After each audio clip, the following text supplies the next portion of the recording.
My intent here is to give you tips to strengthen your presentations, beginning with the very next one. I call these power tips because you will feel like a more powerful presenter if you choose to use them. Let's start with idea number 1. Don't make slides the focus of your presentation. There's a right way and a wrong way to use visuals in a presentation. The wrong way makes the slides the star of the show. I recall years ago when I had a corporate job and I was in a large meeting room watching a presenter. Well, sort of. The reason I say that is because the lights were turned down so the slides could be clearly seen. Can you believe that? What kind of speaker do you think would prefer this type of setup? One who's less than confident, perhaps? But how will that person ever rise to be a stronger presenter if they hide in the dark?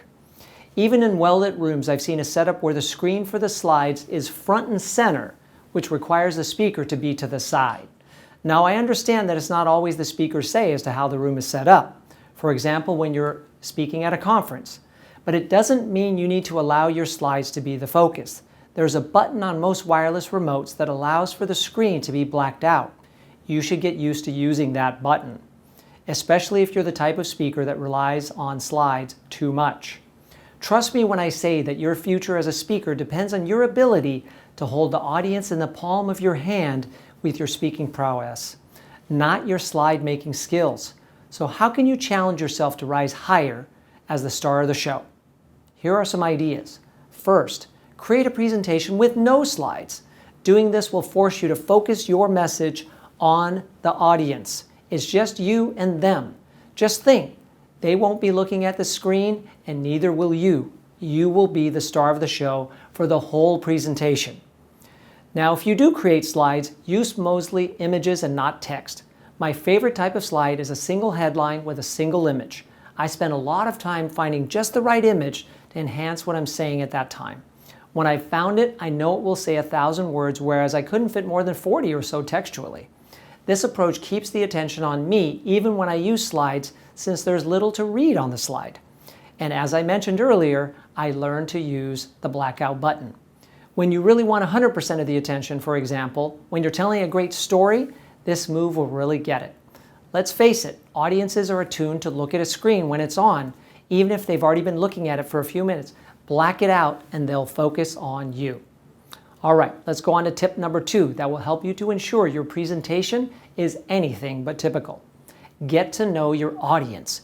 Most speakers have a sense of who they're speaking to, but it's usually in a general way. The specifics are missing.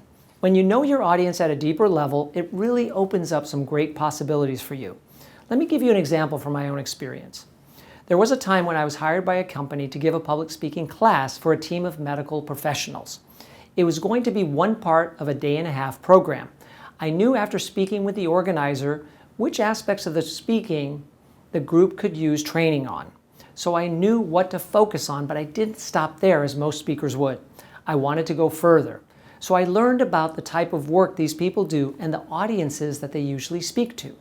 By doing that, I was able to use the storytelling formula and personalize it to the use of their medical devices by their patients. The group could really tell that I'd done my homework, and that created a stronger bond between us that made my workshop more successful. Another way to apply this tip is to arrive early for your speaking engagement and have some conversations with the first few people you encounter. This allows you to learn the names of some of the people there and hear some stories or facts that you might include in your presentation. When you use the names of people in the audience and share stories about them during your talk, everyone will know that this is not a canned presentation and they'll look at you as a real pro. Now you can go a step further with this tip and ask the organizer for the list of attendees when you're speaking to a larger group. Now this would be a different situation than when I spoke to that internal group at one company. For example, when you're speaking at a public conference, if they can't provide names, then just ask for company and job title info. With this data, you can do more research on the companies attending and learn about pain points for the most represented industries and job titles. Some speakers will even ask the organizer to send out a pre-show survey to attendees to ensure that the content of the presentation will address their specific needs. The reality is that most speakers don't make a real effort to get to know their audience. Why is that? Because it requires too much effort. They don't want to do the work. Set yourself apart by committing to a greater effort. Now let's move on to tip number 3, and that's to truly rehearse. Whenever I work with a client on a presentation, I insist that they rehearse with me multiple times. If I didn't, they might not rehearse at all. Some presenters will work on their material until the very last minute, leaving almost no time for rehearsal. That's a big mistake. This will cause a speaker to lean heavily on their slides or notes, which won't make for a stellar presentation. Rehearsing increases your confidence and allows you to focus on the audience instead of your material. Remember when I shared with you about arriving early and getting to know a few people? Well, revising your speech on the fly to be more personal is pretty hard when you don't know your material cold.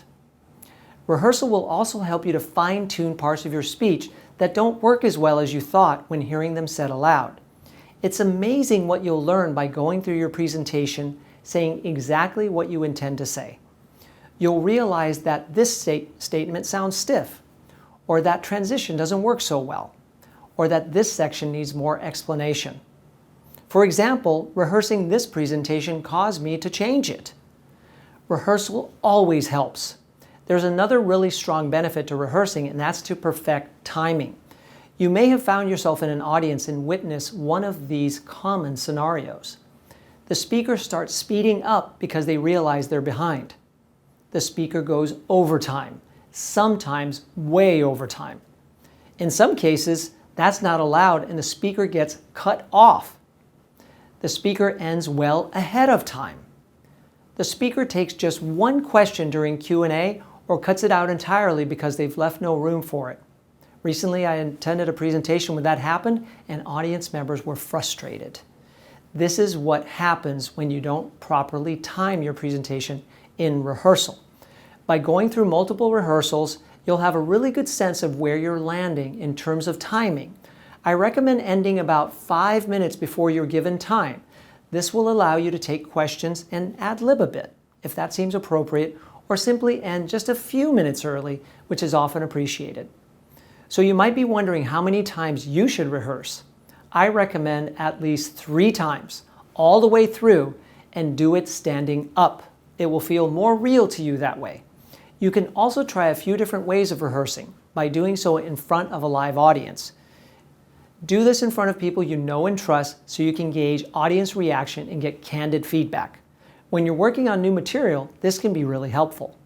You can also rehearse specific stories within your presentation by giving them to friends and colleagues casually at get-togethers and see how those stories do.